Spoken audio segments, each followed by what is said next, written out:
여러분 안녕하십니까. 뉴스와이드 시작하겠습니다. 정청래 신임 민주당 대표가 첫 최고위원 회의에서 검찰, 언론, 사법개혁을 정광석화처럼 끝내겠다고 말했습니다.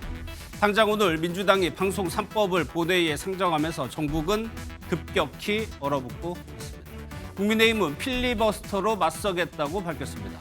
또 정 대표가 국민의힘을 향해 내란정당 해산을 언급한 것에 대해 국민의힘 지도부와 당권 주자들은 일제히 정부 여당을 겨냥했습니다. 당분간 강대강 대치가 불가피할 것으로 보입니다. 오늘은 이 내용부터 살펴보겠습니다. 검찰개혁, 언론개혁, 사법개혁은 폭풍처럼 몰아쳐서 전광석화처럼 끝내겠습니다. 특위에서 종합적인 개혁의 방향을 잡고 진행한다면 추석 전 완수라는 시간 안에 개혁을 완수할 수 있으리라 생각합니다. 어느 법이 올라오든지 우리 국민의힘은 필리버스터로 맞서 싸우겠습니다. 왜 잘못된 악법인지, 왜 이것이 대한민국 국가와 국민과 국익에 어긋나는지 국민 앞에 낱낱이 고발하겠습니다.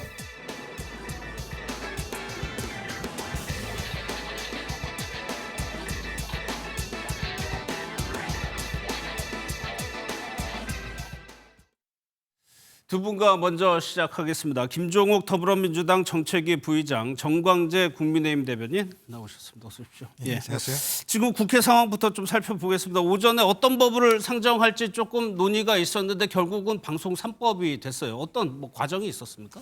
일단 좀 신임 정청래 당대표 같은 경우 이미 그 본인의 공약으로 추석 전에 개혁 3법 통과시키겠다고 얘기를 했었고요.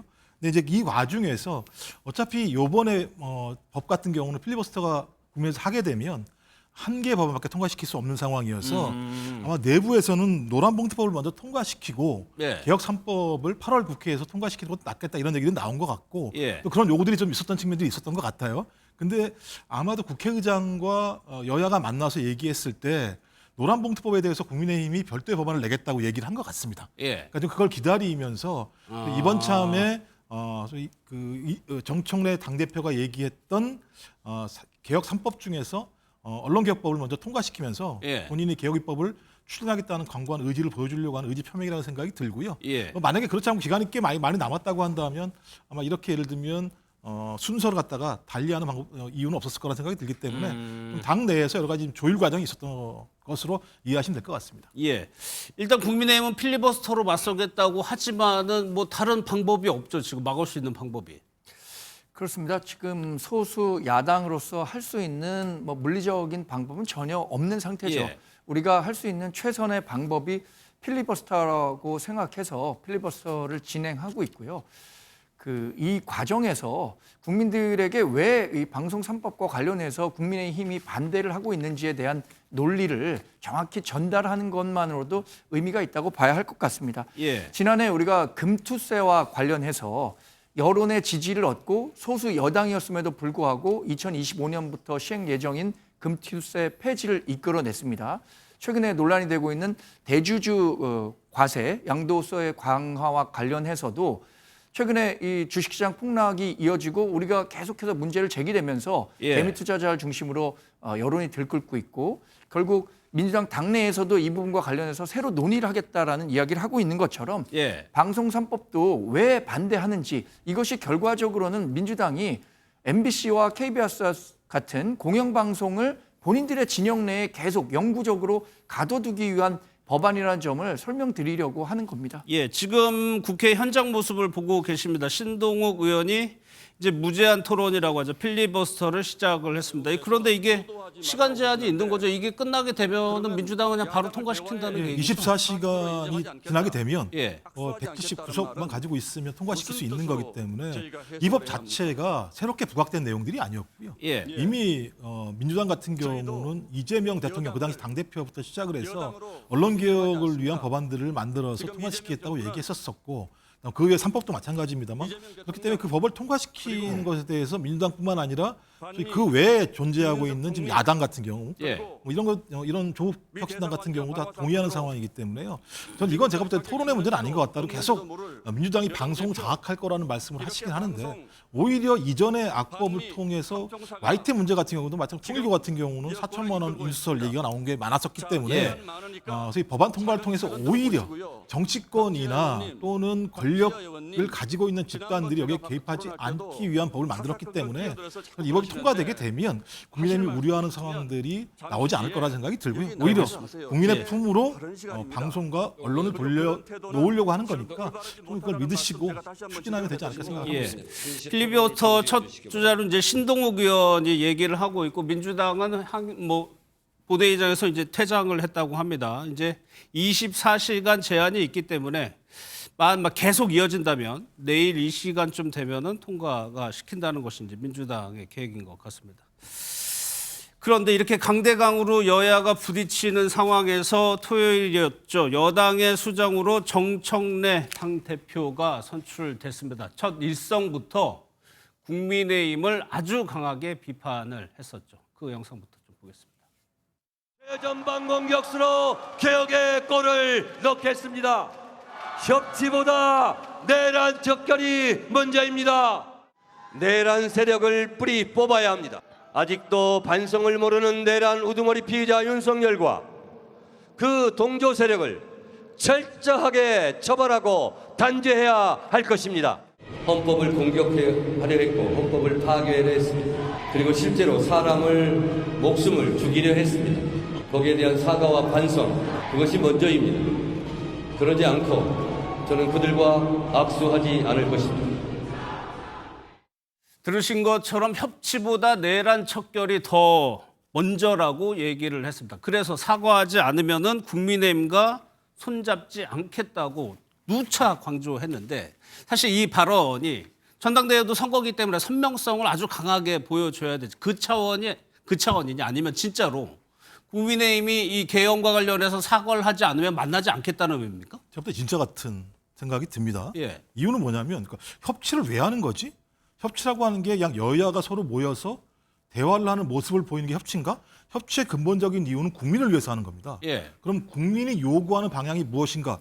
국민이 요구하는 방향과 관련해서 서로 방향을 같이 하면서 약간의 각도의 차이가 존재하기 때문에 서로 토론하는 과정에서 협치는 가능할지 모르겠습니다만 무조건적으로 소위 민주당이 추진하고 있는 것은 동의할 수 없다라고 얘기한다면 협치라고 얘기하는 건 결론적으로 어떠한 결과도 내올 수 없는 소위 서로 간의 갈등만을 더 많이 표출하는 방식이라고 저는 생각이 들고요. 예. 그런 측면에서 국민이 요구하는 방향이 무엇인가? 이건 명확한 거죠. 내란이 발생하지 않을 나라를 만들어 달라라는 예. 게 하나 있고 또 하나는 무너진 민생을 회복해 달라라고 하는 내용입니다. 그러면 민생 회복은 지금 누가 담당하고 있느냐? 이재명 정부가 정부를 운영하면서 국정을 운영하면서 만들어가는 거라고 한다면 예. 저는 민주당이 해야 될 몫은 소위 내란이 다시 발생하지 않을 나라, 민주주의를 공고하게 할 수 있는 방향이 무엇인가라고 하는 측면과 관련해서 그런 대안들을 제출하고 그런 내용과 관련해서 소위 지금 야당이라고 얘기할 수 있는 국민의힘과 대화와 토론을 해야 되는데 여전히 이 전당대회에 나와 있는 후보들 같은 경우 내란에 대해서 반성하기보다는 내란을 옹호하는 이야기들을 하고 있다면 저는 그런 대상들과 협치를 했을 때 국민들이 좋아하시겠는가라는 판단들이 분명히 있기 때문에 예. 협치를 하는 근본적인 이유는 국민을 위해서 하는 거다. 만약에 국민이 요구하지 않는 방향으로 국민의힘이 계속 앞으로 가신다면 예. 저는 그건 민주당이 얘기하는 협치의 범주에 들어오지 않는다라고 예. 하는 명확한 원칙을 갖다가 정청래 신임 당대표가 제기했다고 저는 생각을 합니다. 정 대표가 일종의 조건을 내걸은 건데 그럼 지금 상황에서 국민의힘이 이 발언을 봤을 때 개헌과 내란에 대해서 사과를 하고 지도부가 어떤 변할 가능성이 현재로서는 잘 안 보이잖아요. 지금 정청래 민주당 신임 대표가 취임 일성에 밝힌 현 상황에 대한 전국 인식 저는 완전히 잘못됐다고 생각합니다. 예. 내란과 전쟁 중이라고 했는데 내란은 분명 여기서 말하는 12월 3일의 계엄을 말할 겁니다. 근데 12월 3일 계엄은 12월 4일 1시에 있었던 계엄 해제로 종료가 됐고요. 그에 대한 정치적 사법적 책임을 윤석열 전 대통령이 졌기 때문에 예. 지난 4월 4일에 있었던 탄핵재판소 결과 위헌 위법적인 행위로 인해 파면이 된 겁니다. 그러면 윤석열 전 대통령은 그 결과에 따라서 지금 내란 혐의 재판을 받고 있는 거잖아요.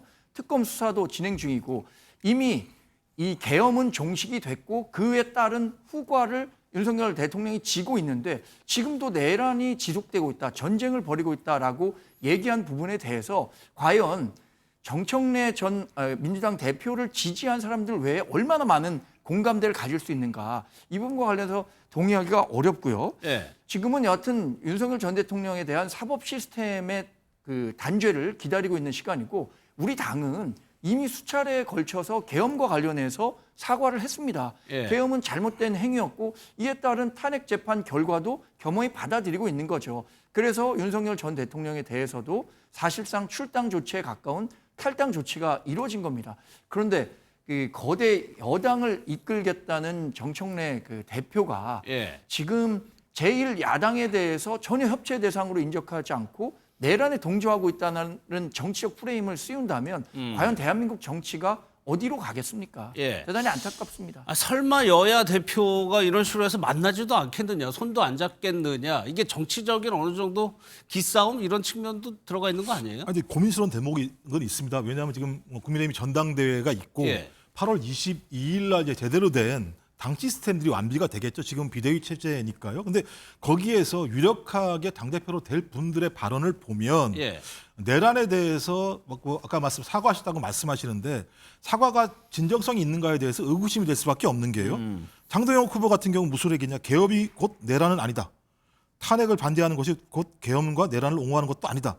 이런 예를 들면 얘기를 한다거나 예. 또 아니면 김문수 후보 같은 경우는 계속 내란을 옹호하고 있는 전한길 씨를 만나서 전한길 씨가 들어오는 것은 당의 다양성이라고 얘기한다거나 또는 전한길 씨 문제와 관련해서 전한길 씨는 구구가 아니라는 말씀을 하시는 것 봤을 때 이런 분들이 당대표가 돼서 예. 만약에 민주당과 만났을 때 이런 태도를 유지한다면 저희가 그런 당대표와 만나서 협치를 얘기할 수 있을 것인가. 전 그래서 이 부분에 대해서 아직까지는 당대표가 결정이 안 된 상황입니다만 8월 22일 이후에 당대표가 되신 분이 예. 지금 같은 스탠스를 유지했을 때 민주당 당대표가 어떻게 그런 당대표랑 협치를 얘기할 수 있겠습니까? 그래서 저는 이런 부분에 대한 명확한 입장을 가질 필요가 있다. 예. 그런 입장이 되었을 때 국민들도 국민의힘과 민주당이 협치하는 것을 동의하는 거지. 아니 민주당 지지층이 동의할 수 있겠습니까? 알겠습니다. 그렇게 얘기하면 이제 정청래 대표 말대로라면 조경태 의원이나 안철수 의원은 파트너로 생각할 수 있을 것 같은데 오히려 이렇게 나오면 정권이 되면 국민의힘 내부에서 전당대회에서 강한 여당 대표가 나왔기 때문에 우리도 강한 야당 대표가 필요하다 이런 여론이 더 커질 수 있는 거잖아요. 일정 부분 영향을 줄 수밖에 없다고 예. 생각합니다. 저는 이번에 정청래 당 대표를 만든 것도 민주당 내에 그런 강성 지지자들의 힘이 압축된 결과라고 봅니다. 사실 그 당 대표 선거 경선 초기만 하더라도 상대적으로 좀 온건한 목소리를 내고 있는 박찬대 의원이 이재명 대통령의 명심을 바탕으로 당대표에 당선되지 않겠느냐라고 많은 정치 전문가들이 예상을 했어요. 그러나 실제 결과는 그와는 동떨어진 결과로 이어졌는데 그 원인은 저는 양당 모두 강성 지지자들의 목소리가 당 전체로 확산되는 일종의 그 에코 챔버 효과가 있다고 생각하거든요. 정청래 당 대표가 이렇게 얘기를 할수록 우리 당도 그에 대한 반작용으로 선명한 야당을 강조하는 당 대표 선출 가능성이 커졌다고 생각합니다. 예. 이미 우리 당 전체적인 그 경선 구도를 놓고 보면 전에 대통령 후보로 뛰었던 직전 후보로 뛰었던 김문수 후보가 상당히 우세한 양상으로 진행되고 있었는데 예. 정청래 당대표가 이런 목소리를 낼수록 우리 당도 이런 반작용에 따른 강성 지지자들의 목소리가 커질 수밖에 없다고 생각하기 때문에 예. 과연 대한민국 정치가 이렇게 투쟁 일변도 그러니까 상대방을 그 공생의 대상이 아니라 서로 정말 불구대천식으로 대하는 태도가 연출되는 것이 예. 대한민국 정치의 올바른 방향인가라는 부분에 대해서는 민주당이나 우리 당이나 예. 생각해 볼 대목이 그렇죠. 있다고 생각합니다. 정청래 대표의 일성이 나오고 국민의힘 지도부뿐만 아니라 전당대회 이제 후보들도 발언이 이제 점점 거칠어지는 것 같습니다. 이거 하나 좀 여쭤볼게요. 정청래 대표가 대표 선출된 다음에 강선우 의원 관련해서 SNS에 글을 올렸어요. 강선우 의원은 자진 사퇴한 의원인데 특별히 이거를 공개적으로 올린 이유는 뭐라고 봐야 돼요? 이렇게 든든한 울타리가 되겠다 이런 얘기를 했던 것 같은데요.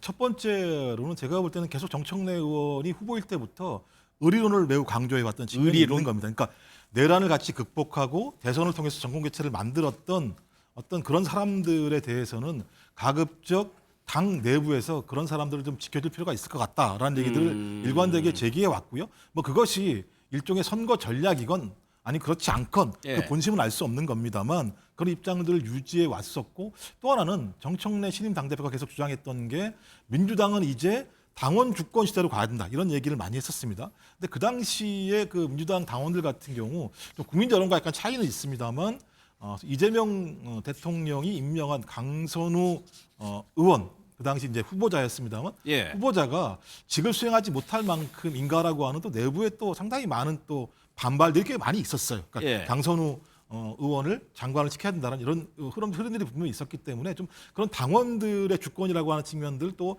어떤 권리당원들의 주요한 입장들을 대변하고 있는 어떤 정청래 의원의 입장들이 분명히 존재했었기 때문에 예. 저는 그런 측면들을 반영해서 그런 얘기를 했다라는 생각이 들고요. 저는 앞으로도 아마 정청래 신임 당대표는 그런 기조를 유지하는 가운데에서 어떻게 하면 국민 여론들과 권리당원들의 여론들을 갖다 합치시킬 것인가라는 부분들이 예. 말씀하시는 것처럼 앞으로 좀 남아있는 과제 중에 하나이긴 하겠죠. 이 부분도 국민의힘에서는 비판적으로 보이겠네요. 그렇죠. 지금 정청래 당대표가 얘기하는 이른바 의리론과 동지론, 전 이게 굉장히 삐뚤어진 동료의식의 발현이라고 봅니다. 예. 예를 들어서 명분 있는 싸움을 하는 데 있어서 동지, 친구는 굉장히 중요하죠. 독립운동하고 민주화운동하고 항일투쟁한다고 했을 때 동지 너무나 좋은 말이죠. 그러나 강선우 전 여가부 장관 후보자가 겪고 있었던 그분을 향해서 둘러싸고 제기됐었던 논란들이 과연 그런 명분 있는 투쟁 과정에서 나온 것이냐? 그것이 아니기 때문에 지금 자진 사퇴한 거잖아요. 예. 당시에 여론조사 결과 구체적인 수치 말씀드리지 않다고 하더라도 강선우 후보자에 대한 반대 의견이 찬성 의견을 압도했기 때문에 결국 여론에 못 이겨서 자진 사퇴로 갔었던 것 아닙니까? 이런 잘못된 동료의식을 갖고 강선우 의원을 계속 알뜰히 살피겠다. 이러면 이거 국민과 싸우자는 얘기밖에 더 되겠습니까? 그래서 예를 들어서 강선우 의원을 뭐 민주당의 신임 당직자 뭐 어떤 주요 보직을 맡기겠다 이렇게 한다면 저는 그것에 따른 언론과 여론의 반작용 굉장히 심할 수밖에 없다고 알겠습니다. 봅니다. 이제 예. 제가 볼 때 이제 국민과 싸우겠다고 계속 국민의힘에서는 비판을 하시는데 강선우 의원이 장관이 됐으면 그럴 수 있다고 생각이 들어요. 일단 어떤 형태로든지 본인이 자진 사퇴한 상황이지 않습니까? 자진 사퇴한 사람에 대해서 신임 당대표가 내가 울타리가 돼주겠다라고 얘기하는 것 자체가 국민과 싸우는 거라 저는 그렇게 생각하지는 않습니다. 예. 이제 국민의힘은 전당대회 본선 레이스가 뭐 본격화됐죠. 그 내용도 살펴볼 텐데 비전 대회가 있었습니다. 후보 5명의 얘기를 짧게 요약했습니다. 범죄자 이재명 재판 재개 투쟁을 전개하겠습니다. 계엄이 곧 내란은 아닙니다. 법치주의와 자유민주주의 수호를 외친 것이 극우가 될 수는 없습니다. 현재 국민의힘의 비전은 백지 상태입니다. 썩은 사과는 버려야 합니다. 잘못된 과거와의 완전한 절연을 통해 국민들의 높은 지지를 얻어내야 합니다. 개파 싸움으로 개헌저지선을 내주면 민주당은 정말 어떤 짓을 할지 모릅니다. 국민의힘 당대표 후보들이 대구 간 얘기부터 정광재 대변인께 한번 여쭤볼게요. 현장 분위기가 예전 같지 않았다는 보도들이 있던데 실제 좀 어땠습니까? 뭐 실제로 우리 당에 대한 따가운 시각이 존재하는 것이 맞죠. 예. 그러나 이런 생각들을 하고 계신 것 같습니다. 미워도 다시 한 번이라고.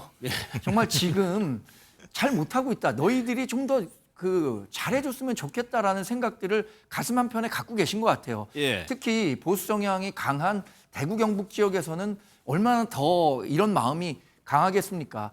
저는 지금 나타나고 있는 여론의 따가운 질책 당연히 우리가 겸허히 수용해야 한다고 생각합니다. 예. 그러나 결국 8월 22일에 치러지는 전당대회를 바탕으로 새로운 지도부가 들어섰을 때는 분명히 지금보다는 나은 모습을 국민들께 보여줄 수 있다고 생각하는데 예. 그 이유는 지금은 어쨌든 당대표 선거든 최고위원 선거에 나오는 분들은 한 표가 아쉽기 때문에 그 확실한 한 표를 잡기 위해서 강경한 메시지를 낼 수도 있고 전환길 씨로 대표되는 강경 지지자들의 편을 들어줄 수도 있다고 생각합니다만 예. 실제 당 대표가 선출되고 최고위원들이 구성이 되면 어떤 방향으로 가야 우리 국민의힘이 다시 국민의 신뢰를 얻을 수 있을 것인가에 대한 냉철한 현실의식이 나올 거라고 생각합니다. 예. 지금은 과도기 성격이 강하죠. 그래서 지금 펼쳐지는 모습에 대해서는 상당히 송구한 마음입니다만 8월 22일 이후 새로 구성되는 그 지도부를 통해서 예. 완전히 쇄신하는 목소리를 내는 그런 정당이 될 수 있도록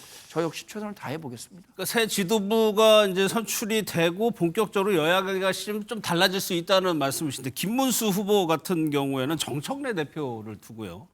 극좌의 테러리스트라고 지칭을 했습니다. 그 인터뷰 한번 좀 보도록 하겠습니다. 전체적으로는 극우라는 것이 무엇이 극우냐 하는 문제가 있는데 이것은 극우라는 것은 정청래 같은 분 극좌들이 만들어낸 프레임입니다. 네. 그 사람 원래 제가 볼 때는 극좌 테러리스트이고 이 정청래 자체가. 지금 김문수 후보가 여론조사 상으로는 앞서가고 있다고 하는데 지금 정청래 지금 여당 대표 신임 대표에 대한 인식이 극좌의 테러리스트라고 표현을 하고 있습니다. 좀 우려되는 대목이거든요. 뭐 저렇게 말씀을 하시면 윤석열 전 대통령 시절에 이재명 당대표랑 거기 만나질 않았었는데 예. 말씀하신 것처럼 테러리스트면 만날 이유도 없으시다라는 말씀이나 마찬가지인데요. 예. 그래도 지금 뽑힌 지 며칠 됐다고요. 아무리 본인의 선거가 중요합니다만 본인이 당대표가 되면 말씀하신 것처럼 협치를 하시던 아니면 국회를 운영하시던 전국을 운영하시던 정청래 당대표와 만나야 되는 거 아니겠습니까? 근데 예. 이렇게 테러리스트라고 말씀하시면서 공격을 하시고 또 그러면서 전환길 씨는 극우가 아니라고 만나는 모습을 보면 예. 국민들이 어떻게 생각하실 것인가? 핵심적인 내용은 그런 겁니다. 그러니까 이분들이 지지를 호소하는 사람들이 소위 제가 볼 때는 상당히 강성 지지층이라고 하는 국힘에 예. 이분들에게 호소하면 호소할수록 어떤 일이 벌어지느냐?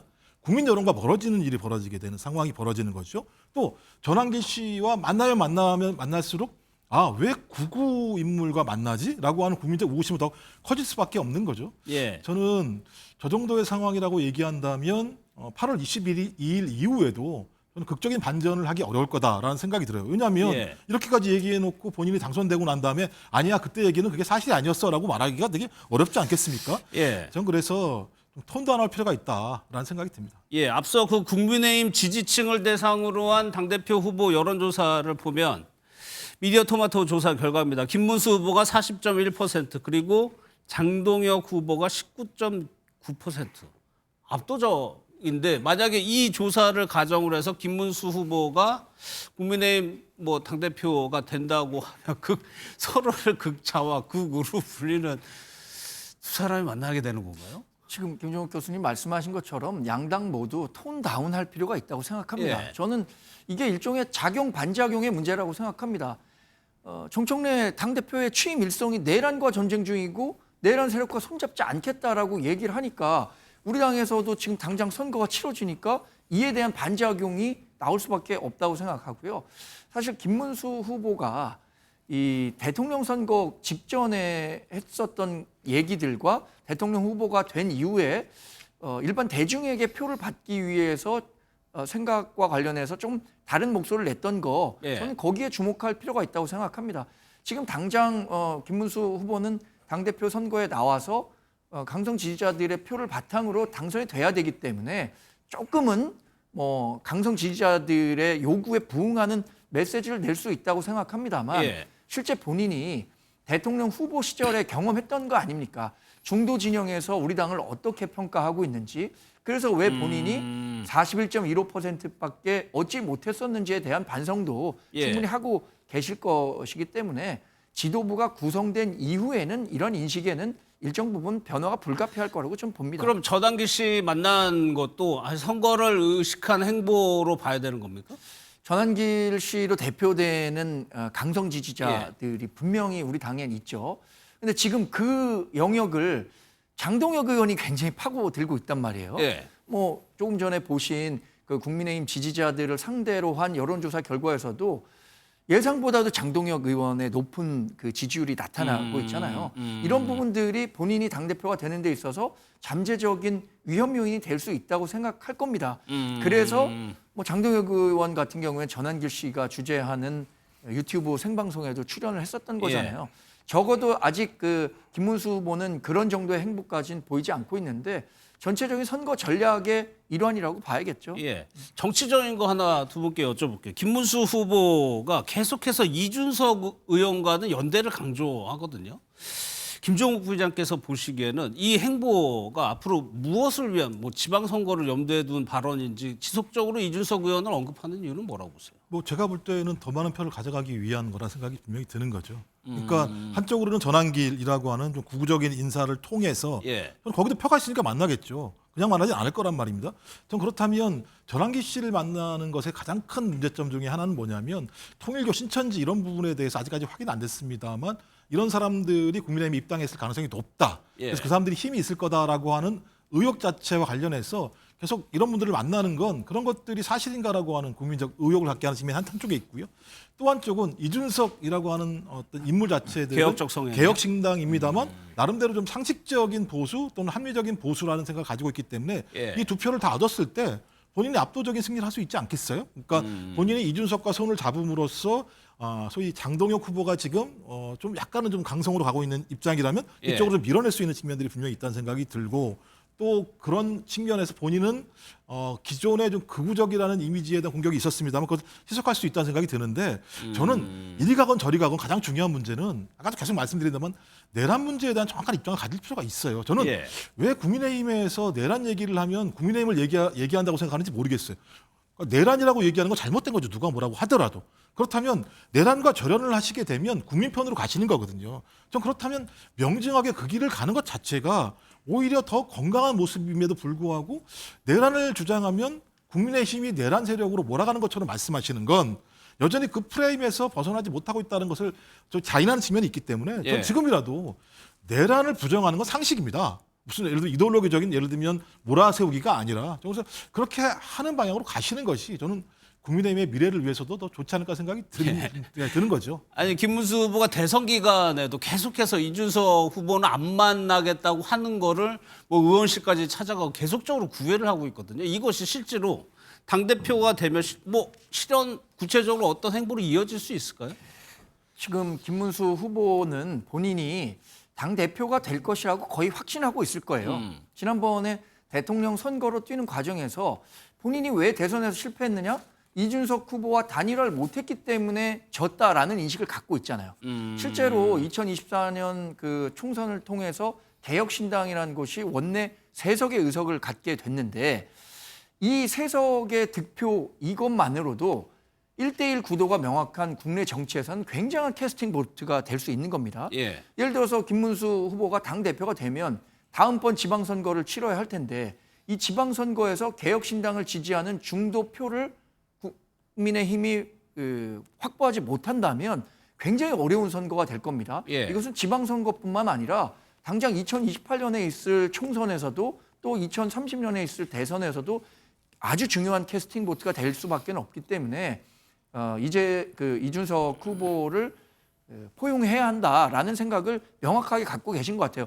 이것은 저를 비롯해서 많은 분들도 동의하는 부분이라고 생각하고 과거에는 정말 보수 진영을 지지하는 사람들이 사회 전반에 주류라고 할 수 있었습니다. 그러나 2016년 총선 이후 우리가 3연속 총선 패배를 했거든요.